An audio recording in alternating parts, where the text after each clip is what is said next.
Récord de visitantes en el castillo de Santa Bárbara. La fortaleza alicantina supera cada vez los turistas que suben a disfrutar de este icónico monumento. Además, el bus lanzadera vuelve a romper su mejor marca y aumenta en un 122% los usuarios.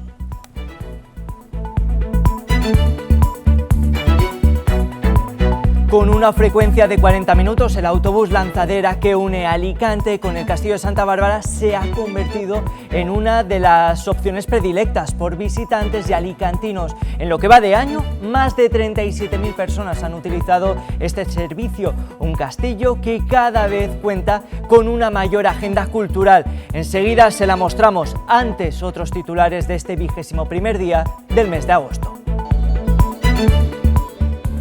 También los conciertos suman una mayor participación sin el COVID-19 y con una amplia agenda de música en la plaza del Ayuntamiento, más de 12.000 personas se han dejado cautivar por estos espectáculos.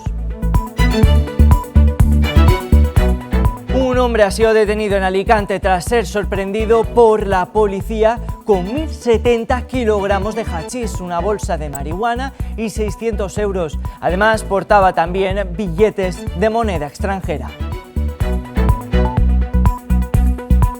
En lo que llevamos de historia, España ha registrado más de 10.000 muertes por ataques terroristas. En el Día Internacional de las Víctimas del Terrorismo hablamos con la Asociación Española para conocer cuál es la estela que deja este tipo de ataques. Y si son a cuenta ya las horas para decir adiós a sus fiestas del año 2023, la trilogía de moros y cristianos se encara su última jornada. Eso sí, aún queda tiempo para disfrutar y volver a colgar la bandera cristiana en la fortaleza de esta vila alicantina.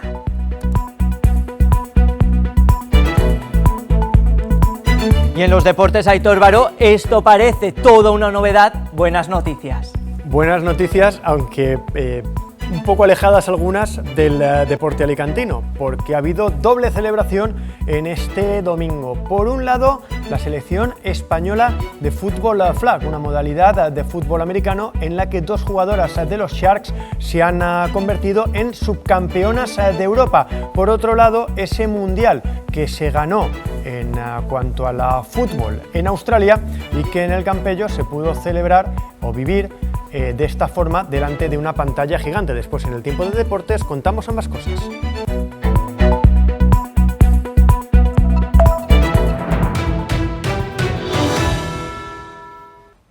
Se lo hemos adelantado en los titulares. Hace 2 años el Ayuntamiento de Alicante daba el cerrojazo a los vehículos en el castillo de Santa Bárbara.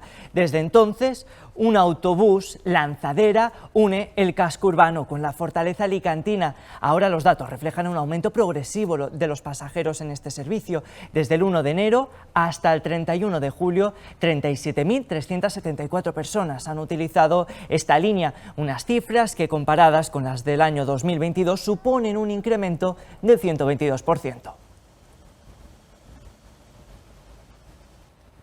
Más uso del autobús lanzadera, más visitantes para el castillo de Santa Bárbara, una fortaleza que no tiene techo. Nuevo récord de personas que suben a disfrutar de este pedazo de historia que tenemos. Desde el Ayuntamiento de Alicante ven con optimismo los buenos datos.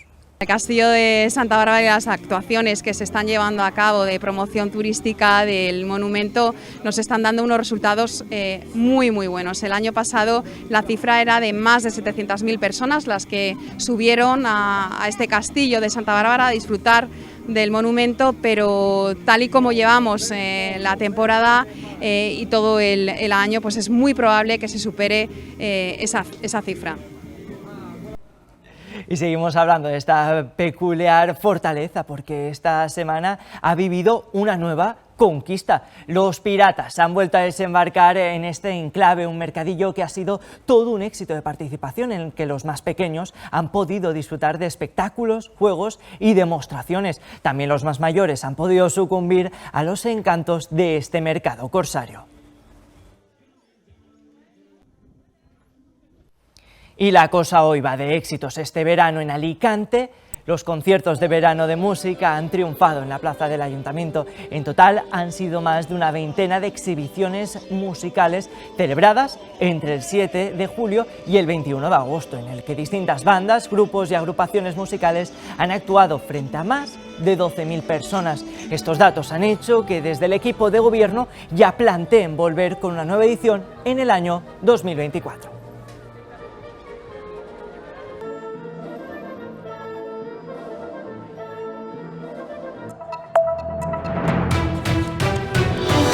Y cambiamos radicalmente de asunto. Hoy, día 20 de agosto, se celebra en España y en el mundo el Día Internacional de las Víctimas de Ataques Terroristas. España registra ya más de 10.000 muertes de este tipo, 800 de ellas de la banda terrorista ETA.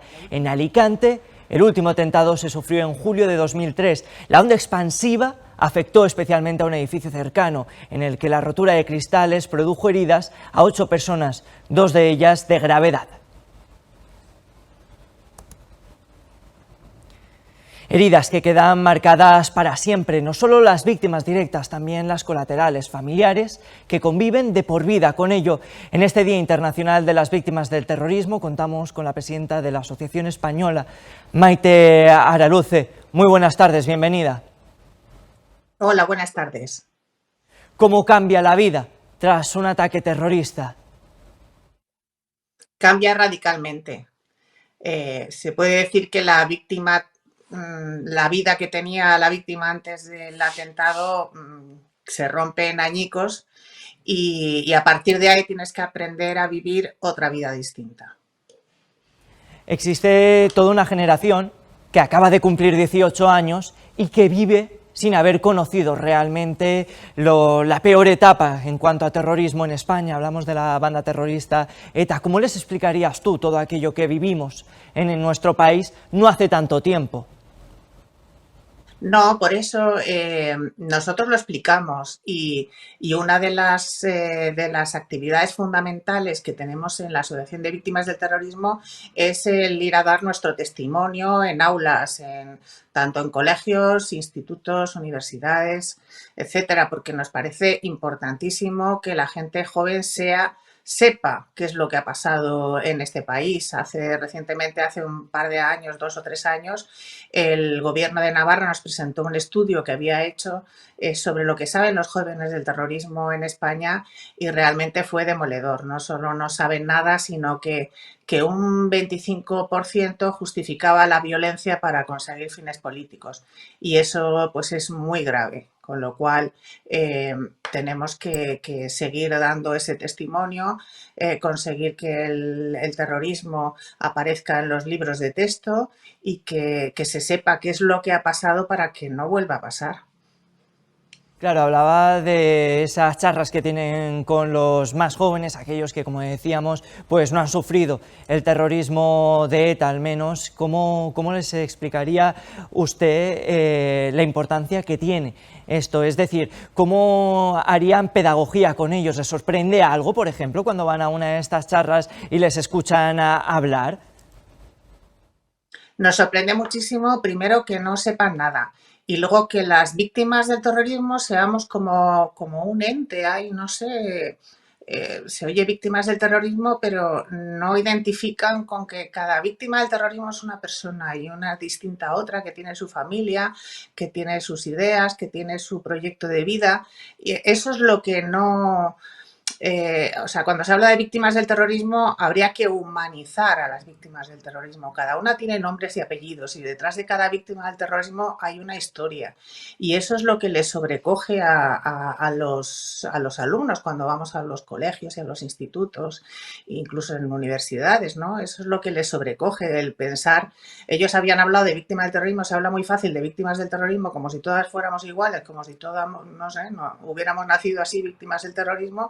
Pero cuando ven la historia de cada persona, cómo todavía sigue sufriendo, cómo todavía tiene que enfrentarse cada día pues, a muchísimos miedos, a muchísimas cosas, pues eso, el humanizar a la víctima del terrorismo me parece importantísimo, porque es la manera de hacer pedagogía. Incluso esos testimonios están sirviendo para evitar la radicalización de jóvenes. Entonces es fundamental el testimonio de las víctimas del terrorismo. De hecho, este año en la ONU, que fue la que proclamó este Día Internacional de Conmemoración y Homenaje a las Víctimas del Terrorismo, cada año se pone el foco en un tema. Este año es en el legado de las víctimas del terrorismo, ¿no? Y el legado es eso, es la esperanza y la construcción para construir un mundo mejor, y el legado tiene que partir de las propias víctimas del terrorismo que cuentan su experiencia. Hablabas de humanizar, de la pedagogía que se hace. Nosotros aquí también vamos a intentar hacerlo precisamente contigo.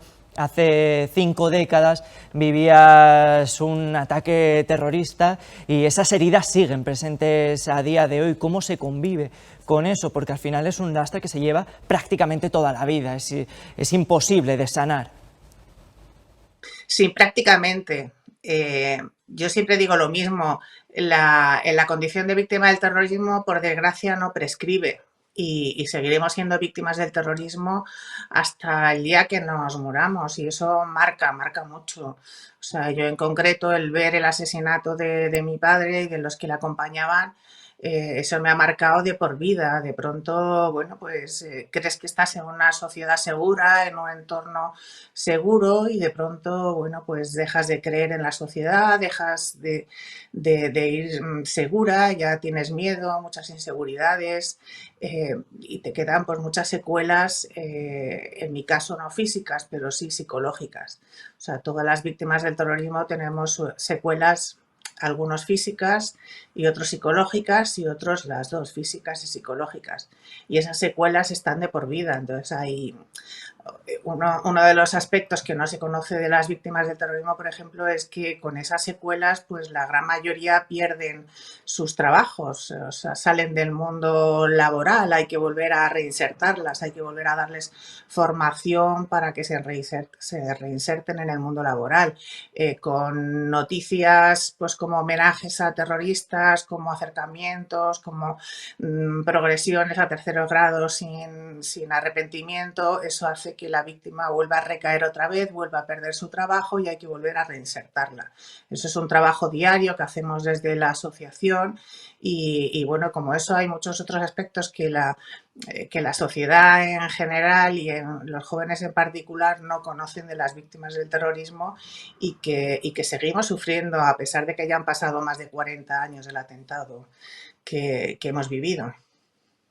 No queremos dejar pasar por alto, ha hablado sobre esa labor que se hace desde la asociación. Queremos profundizar también, aprovechando que está hoy con nosotros Maite. Cuéntenos un poco cuál es el trabajo diario, porque pese a que hoy se os visibiliza, estáis 365 días trabajando. Efectivamente, la Asociación de Víctimas del Terrorismo que yo presido, la OVT, es la primera asociación de víctimas del terrorismo, creíamos que de Europa, pero parece ser que somos la primera asociación de víctimas del terrorismo del mundo. Entonces, bueno, pues nos hemos tenido que inventar, y desde el primer momento, ¿no? Y bueno, son muchas las funciones que hacemos desde la asociación. La primera, desde luego, es dar visibilidad a las víctimas, pero como digo, se trata a la víctima de una manera integral. No solamente psicológicamente, sino también, como digo, pues socialmente, porque esa gente que ha perdido el trabajo y que pues hay que darles formación para volver a reinsertarla laboral, hay que ayudarles, porque tenemos muchas víctimas, tenemos familias de víctimas del terrorismo que no tienen ni siquiera para comprar alimentos de primera necesidad, y les estamos dando ayudas de sentido, ayudas para el alquiler o para pagar la luz o el gas, porque bueno, pues se quedan desprotegidas, como digo, en todos los sentidos, y hay que ayudarles. Estamos personados en más de 200 procedimientos en la Audiencia Nacional. Tenemos que acompañar a esas familias en ese proceso judicial, si tienen si tienen esos juicios, porque luego más de 300 atentados en España, como es mi caso, pues son atentados sin resolver, ¿no? Que no hemos tenido derecho a la justicia, pero venimos reclamando derecho a la verdad. Entonces, bueno, pues tenemos una colaboración con tanto con policía como con Guardia Civil para poder resolver esos atentados y poder llevar esa verdad a las familias. O sea, es un trabajo, ya digo, a diario, ¿no? Y sobre todo el dar visibilidad a las víctimas del terrorismo, y más en estos tiempos que muchas veces nos dan la impresión de que nos quieren meter debajo de la alfombra porque somos molestas.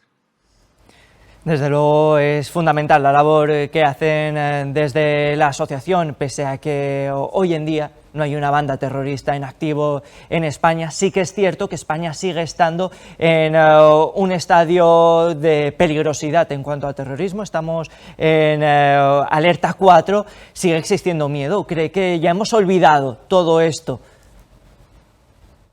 Realmente se ha olvidado bastante. De hecho, por eso teníamos más apoyos cuando había atentados pues continuamente, ¿no? Ahora pues es verdad que estamos en el foco del terrorismo internacional. Es un terrorismo global y que nos puede tocar cualquier día. Lo vimos en Barcelona y Cambrils y lo hemos visto más recientemente en Andalucía. Entonces, bueno, en cualquier momento podemos tener un ataque, ya no de ETA, pero de terrorismo yihadista o de cualquier otro tipo de terrorismo. O sea que el peligro está ahí. No podemos vivir con miedo, pero sí con prudencia y desde luego, bueno, pues atendiendo a las víctimas del terrorismo, porque cualquier día quiera puede ser terrorismo. Yo siempre digo lo mismo, los terroristas decidieron ser terroristas.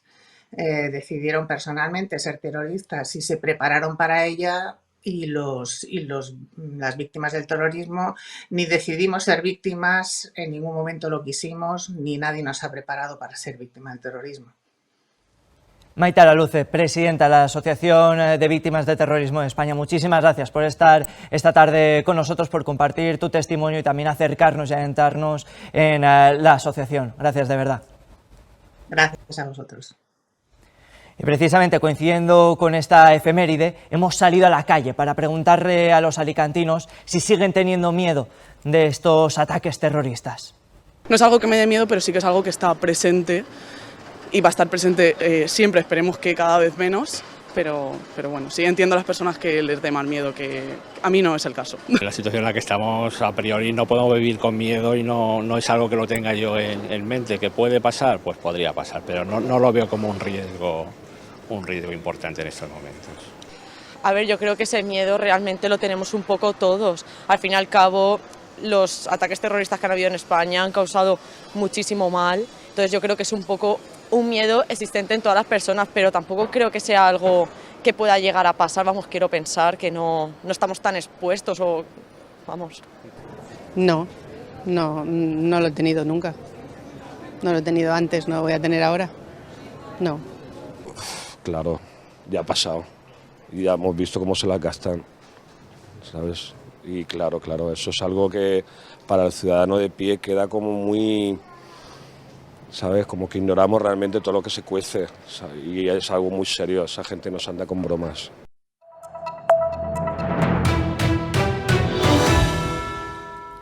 Y en cuanto a los sucesos, agentes de la Policía Nacional y la Policía Local de Alicante han dejado en un control rutinario a un varón por tráfico de drogas. Los hechos han sucedido en la estación de autobuses de Alicante, cuando los agentes sorprendían a un hombre que portaba en su mochila un total de 96 bellotas de hachís. El detenido ya ha sido puesto a disposición judicial.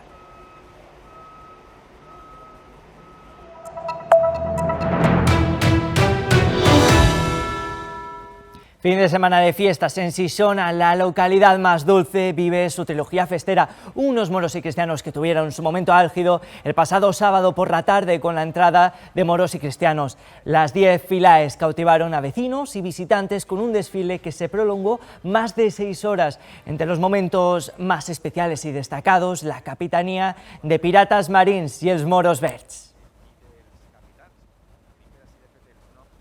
Una celebración que aún no ha acabado. Sisona cuenta las horas para despedir su semana grande. Hace apenas unas horas se ha vivido el juicio del moro traidor. Posiblemente sea uno de los actos más esperados de la fiesta, el juicio del moro traidor. una tradición que se remonta al 1919 y que arranca con el Paseo del Traidor, un desfile en el que nadie se salva. Tampoco nuestra cámara. Tras su llegada al castillo, acusación de traición al bando moro. Matrimoniado del gran profeta perjura, de su religión abjura, y postrado ante el altar, en infamante locura, besa la mano del cura. Con estos cargos, el veredicto no se ha hecho esperar. 4 tiros al marrano, con descabello a mano, y al quedar tieso y yaciente, el entierro consiguiente. Y así, la localidad alicantina ha justiciado un año más a Beni Benichimetti, un ilustre personaje querido por todos los festers y vecinos. Una muerte que se celebra con entierro por las calles y que precede a los últimos actos de las fiestas de 2023. Iremos con la misa y el cabileo, al que está todo el mundo invitado. Si no pudieron venir ayer, hoy todavía tienen otra oportunidad. Aunque antes de despedir esta celebración de moros y cristianos, queda la Reconquista para devolver la vila al bando cristiano. Las embajadas, que están teniendo gran aceptación porque cada vez se le está poniendo más atrezo, más teatro, y están quedando cada vez mejor. Así, Xixona dirá un año más adiós a sus moros y cristianos, con la vista puesta ya en la celebración de las fiestas del 2024.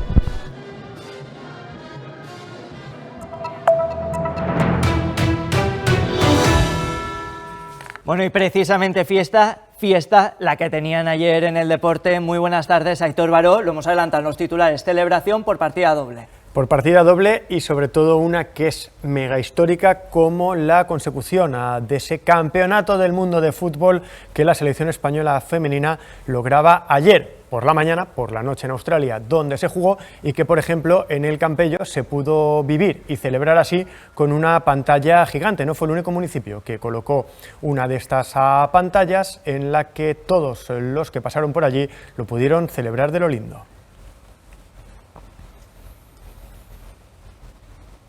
Y de celebración en celebración, también la selección española de fútbol flag, una modalidad de fútbol americano en la que no hay apenas contacto físico. 2 alicantinas, Vicky Sánchez y Ana Leal, se han colgado la medalla de plata en el que se ha celebrado en Irlanda. Así pues, nuestra felicitación también a las 2 jugadoras de Alicante Sharks.